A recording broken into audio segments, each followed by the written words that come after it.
여호수아 5장 2절부터 9절까지 읽겠습니다. 여호수아 5장 2절부터 9절까지 교독합니다.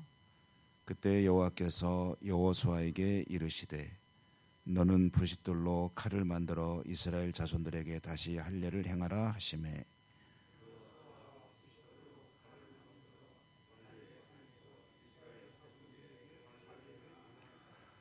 여호수아가 할례를 시행한 까닭은 이것이니 애굽에서 나온 모든 백성 중 남자 곧 모든 군사는 애굽에서 나온 후 광야 길에서 죽었는데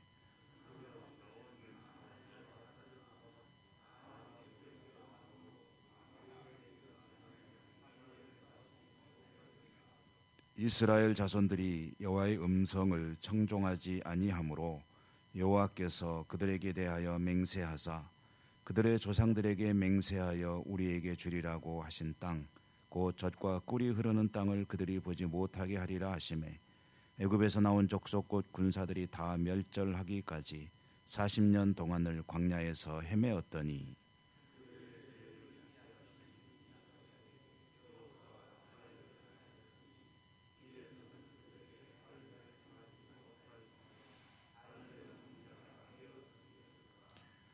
또 그 모든 백성에게 할례 행하기를 마침에 백성이 진중 각 처소에 머물며 낫기를 기다릴 때에 여호와께서 여호수아에게 이르시되 내가 오늘 애굽의 수치를 너에게서 떠나가게 하였다 하셨으므로 그곳 이름을 오늘까지 길갈이라 하느니라. 아멘. 주님 은혜에 기원합니다. 이스라엘이 요단강을 건넜습니다. 요단강을 이제 건넜다는 것은 가나안 땅으로 본격적으로 진입했다는 뜻이고, 요단강을 건너서 이제 가나안 땅 깊숙이 들어가려면 첫 번째로 만나는 도성이 여리고성입니다. 견고한 성이라고 우리에게 알려져 있는 여리고성은 세계 역사 속에서 최초로 세워진 그런 성읍 중의 하나라고 또 알려지고 있습니다. 고고학적 발굴에 의하면 지금으로부터 8,000년 전에 이미 성이 형성이 되었다. 그러니까 8,000년 전이면은요, 세계 어떤 고대 문명보다도 앞서는 것으로 볼 수 있는 그런 때입니다. 그러니까 그만큼 사람들이 모여 살기에 적절한 곳이고, 또 그렇게 해서 일찍이 문화가 발달이 되고, 그러니 강성한 그런 도시국가였음은 어렵지 않게 할 수 있습니다. 자, 이제 그 여리고성을 지나야 가나안 땅으로 들어갈 수가 있습니다. 첫 번째 전투가 정복전쟁의 전투가 이제 눈앞에 있는 것입니다. 그러면 뭐부터 해야 될까요? 하나님은 뭘 하라고 명령하셔야 할까요? 전쟁을 앞두고 있으니 전쟁 준비를 해야 되겠죠. 전쟁 준비라고 하면 우선 무기와 과거로 따지면 이제 군비, 군량미 이런 것들을 준비해야 되고, 작전을 짜야 되고, 군사를 배치해야 되고, 군사들을 더 훈련을 열심히 시키고 하는 그것이 전쟁 준비죠. 하나님은 이것을 명령해야 될 것이고, 이스라엘은 명령에 따라서 또 이 일들을 준비해야 될 터인데, 오늘 성경에 보면은 하나님께서 명하신 것은 할례를 행하라 라는 것이었습니다.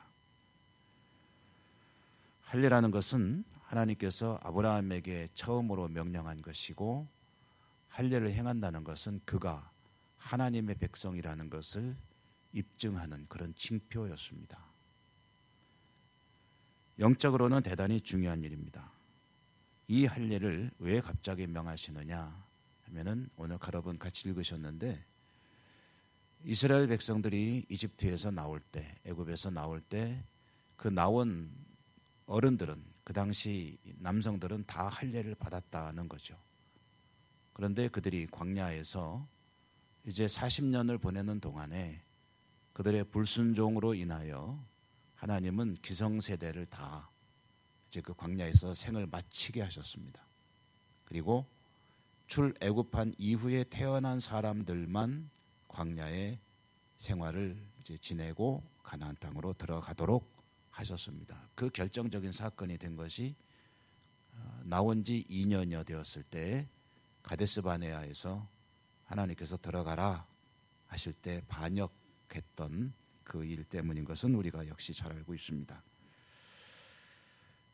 이제 새로운 삶의 환경으로 들어갑니다.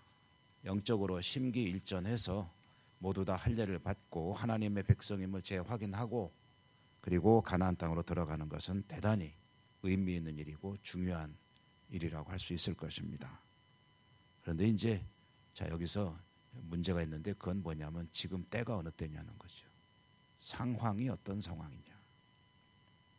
지금 할례를 행해야 될 때냐 아니면은 전쟁 준비를 해야 될 때냐라고 묻는다면 여러분 뭐라고 대답하시겠습니까? 전시 상황입니다. 당장이라도 여리고성에서 군대가 공격해 올 수 있습니다. 물론 우리는 여리고성 내 상황을 성경을 통해서 미리 알고 있으니 그럴 염려 없다라고 생각하겠지만 그러나 전쟁을 앞두고 있는 그런 이스라엘 입장에서는 그렇게 여유로울 수가 없습니다. 할례를 여기서 받게 되면 어떻게 되느냐 하면요, 할례 받은 남성들은 며칠 동안 거동할 수가 없습니다. 오늘 성경에도 누워서 치료되기를 기다리고 있었다. 낫기를 기다리고 있었다. 말하자면 전투 불능 상태에 빠지게 된다는 거죠. 하나님은 이스라엘에게 할례를 명하셨다. 그리고 그 명령을 받은 여호수아와 이스라엘은 그 즉시 할례를 행하였다. 이렇게 할례를 시행한 이 지역 이름을 뭐라고 부르게 됐냐면 길갈이라고 부르게 되었다. 길갈이라는 말은 이제 굴려 보낸다는 뜻이고요. 여기서 길갈이라고 부르게 된 것은 하나님께서 애굽의 수치를 이스라엘에게서 보내버렸다, 떠나보냈다 하는 의미로 길갈이라는 그런 지역 명칭을 사용하게 되었다는 거죠. 그러면 애굽의 수치를 굴려보냈다는 게 무슨 뜻이냐 하면은 그것은 하나님을 향한 불순종의 역사를 의미하는 겁니다. 광야를 지나올 때도 그랬습니다.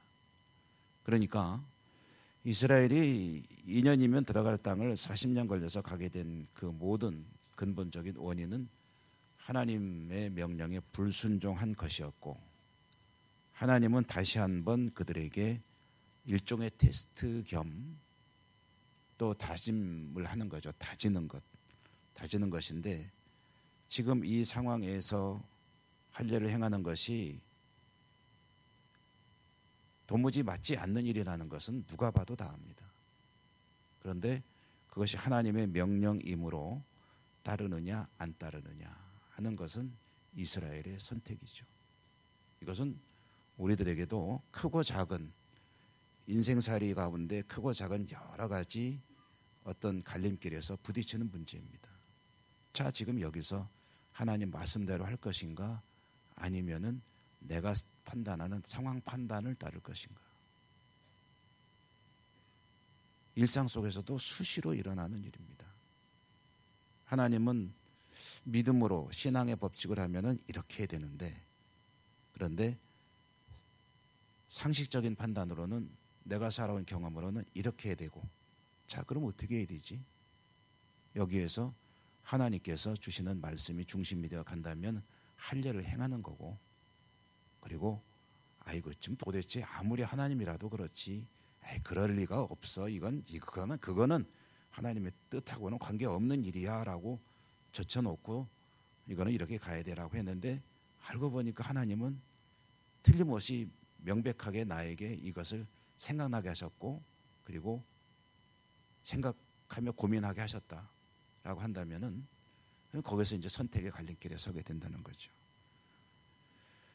여호수아에는 그런 장면들이 참 많이 나옵니다. 그리고 오늘 이 말씀을 새벽에 우리에게 들려주시는 하나님께서 주시는 메시지, 그것은 나의 주어진 삶의 환경 속에서 얼마나 내가 하나님의 말씀을 중요하게 여기고 살 수 있느냐 하는 것을 또 한 번 들려주시는 거죠. 우리는 그렇습니다. 우리의 눈을 믿습니다. 보는 상황을 너무나도 중요하게 생각합니다. 그러나 하나님은 말씀하십니다. 그 위에 내가 있고 내 모든 것을 섭리하고 있다. 여러분, 오늘도 하나님 말씀에 잘 따라가시는 복된 하루가 되시기를 축복합니다. 은혜로우신 하나님 감사합니다. 여호수아를 읽어나가고 있습니다. 주시는 말씀 가운데 또 우리의 삶의 현장에서 하나님의 뜻을, 하나님의 명령을 저희들이 얼마나 잘 따르고 있는지를 생각해 보게 됩니다.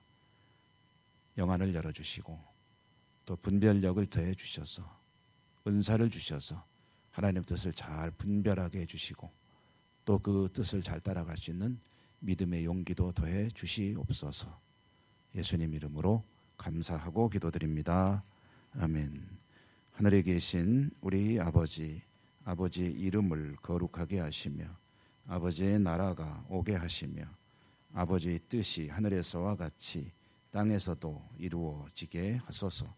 오늘 우리에게 일용할 양식을 주시고 우리가 우리에게 잘못한 사람을 용서하여 준 것 같이 우리 죄를 용서하여 주시고 우리를 시험에 빠지지 않게 하시고 악에서 구하소서. 나라와 권능과 영광이 영원히 아버지의 것입니다. 아멘. 기도하겠습니다. 기도하실 때 여러분의 개인적인 소원들 하나님께 올려드리십시오. 주시는 말씀에 마음에 와닿는 부분 기도 제목 삼아 기도하시고 또 아픈 분들을 위한 기도와 기타 여러 가지 교회와 나라와 민족을 위한 기도, 세계 평화를 위해서도 생각나시는 대로 기도하시기 바랍니다. 주여 한번 부르고 기도합니다. 주여